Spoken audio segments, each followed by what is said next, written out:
जिस रात को मन उदास हो ना, ये सोचकर सोना चाहिए कि सर पे अपनी छत है, पहनने को साफ कपड़े हैं जो कहीं से फटे नहीं हैं, किसी के उतरे हुए नहीं हैं, खाने को ताज़ा खाना मिलता है, किसी का बचा कुचा नहीं मिलता, और हाथ पैर सलामत है, अपनी मर्जी से चल फिर सकते हैं, उठ सकते हैं, बैठ सकते हैं।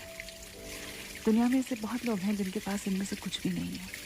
हमारे पास अगर ये सब कुछ है तो शुक्र मनाना चाहिए।